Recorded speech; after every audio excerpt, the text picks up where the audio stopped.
जर नाविन्यपूर्ण असेल तर खरंच आमचे शिक्षक आतापर्यंत आलेल्या अनुभवावरून तेच कंटाळवाणा असल्यामुळे लोक निरुत्साही असतात। अशा पद्धतीनं जर नाविन्यपूर्ण उपक्रम जर येत असतील तर नक्कीच आमची माणसं आसुले केंद्र हे सगळ्या तालुक्यामध्ये सगळ्यात श्रेष्ठ आणि पुढे असणारे केंद्र आहे। आणि या शिक्षण परिषदेमध्ये काय झालं हे कोणतरी पुढल्या वेळेला विचारणार असेल तर नक्कीच काय झालं ते लक्षात ठेवण्याची क्षमता माणसाकडे नक्कीच वाटते।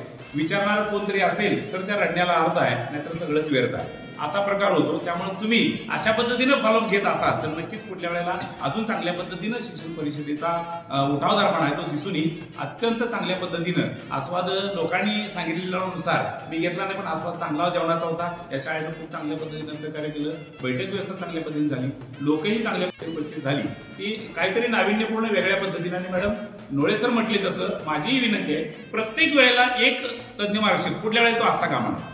दुसरं खूप चांगली माणसं आमच्याकडे आहेत आणि त्यामुळे प्रत्येक वेळेला नवीन लोकांना संधी मिळायला पाहिजे।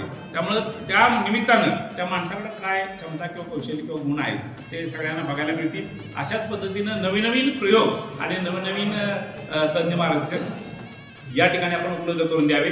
अशा परिपत्रक आलं की पहिल्यांदा माझा संपर्क येतो तो नोळे सरांशी, सर हे पडलेलं आहे याची माहिती मला पाहिजे। आणि ते सर काही वेळेला कामाच्या व्यापात असल्यामुळे फोन त्यांना उचलायला जरी जमला नाही तरी अगदी आवर्जून थोड्या वेळानं असले ना पण रिप्लाय देतात आणि ओके म्हटलेलं असतं आणि काम त्यामुळे 100% झालेलं असतं।